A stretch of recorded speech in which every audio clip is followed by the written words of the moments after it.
A paz do Senhor, irmãos. Eu estou aqui trabalhando, construindo um site, e o Espírito Santo me fez refletir na seguinte situação. Não tem aquele dilema que diz que nós não devemos julgar as pessoas por sua aparência? Eu digo até mais, nós não devemos subestimar as pessoas. Por que eu estou dizendo isso? Porque em toda a história da humanidade, as pessoas importantes são aquelas que têm dinheiro. É assim até hoje. Você pode ver o exemplo do programa do Chaves, da série do Chaves. O Chaves é um garoto humilde, uma criança pobre, tá? Humildade não tem a ver com pobreza, uma criança pobre, e o Kiko é uma criança que a mãe tem uma condição um pouquinho melhor. Em certa ocasião, o Chaves chama o Kiko para jogar bola, só que o Kiko se recusa. Por quê? Porque o Kiko vai para uma festa onde só vão meninos decentes, crianças decentes. O que ele quis dizer com isso? Que a criança decente, na concepção dele, assim, ensinado por sua mãe, é que a criança que é pobre, ela não é uma criança decente. Porque ela anda suja e maltrapilha. Então, o entendimento da humanidade, da maioria das pessoas, é que se eu tenho dinheiro, eu sou importante. Se eu não tenho dinheiro, eu não sou importante. Eu não sou bem visto pela sociedade. O que acontece? Existem 3 maus que sempre houveram na humanidade. 3 coisas que as pessoas buscam, independente de quem elas têm que passar por cima. Que essas 3 coisas: dinheiro, fama e poder. As pessoas sempre buscaram isso. Não estou generalizando, não são todas. As pessoas sempre buscaram dinheiro, fama e poder. Para quê? Para se sentirem importantes, para serem vistos como pessoas importantes. Ok? E por que eu estou dizendo isso? Porque esse site que eu estou fazendo aqui para essa igreja, o pastor está passando um certo problema, uma certa dificuldade, um certo... Ai, meu Deus.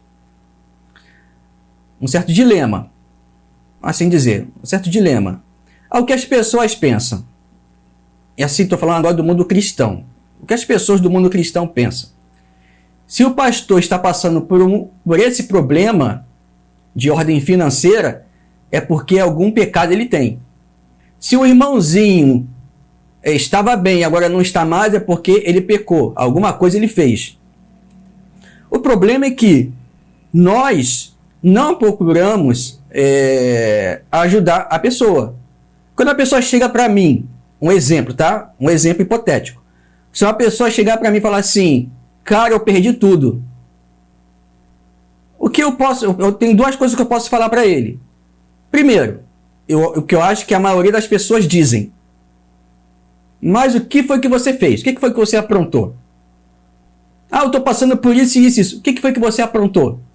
Ah, meu filho, aconteceu isso. O que seu filho aprontou? As pessoas pensam isso. E fora os julgamentos precipitados fora daquele ciclo. O que nós deveríamos fazer é o seguinte. Eu estou passando por um problema financeiro. Eu estou passando por certa situação. O que nós deveríamos fazer? Como eu posso te ajudar a reverter isso? Essa é a pergunta que nós deveríamos fazer. Como eu posso te ajudar a reverter isso? Nós, como cristãos, nós devemos pensar assim. O que eu posso fazer para reverter isso? Então, irmãos, entenda bem. Não é porque uma pessoa está passando uma certa dificuldade. Eu sou presbítero.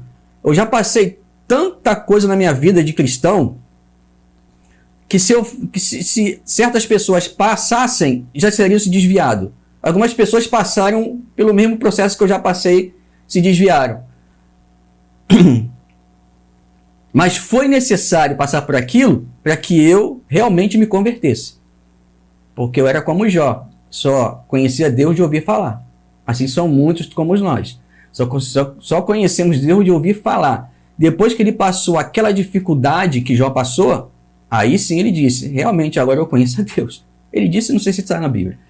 Ele realmente passou a conhecer a Deus, tá? E preste bem atenção nisso que eu vou te dizer, irmão. Presta bem atenção nisso. Satanás colocou Jesus lá no alto. E Deus colocou Jesus no deserto. Não quer dizer que, se a pessoa está lá no alto, que foi Deus que colocou ela lá no alto. E não quer dizer que, não quer dizer que, se a pessoa está no deserto, que foi Satanás que colocou ela no deserto. Então,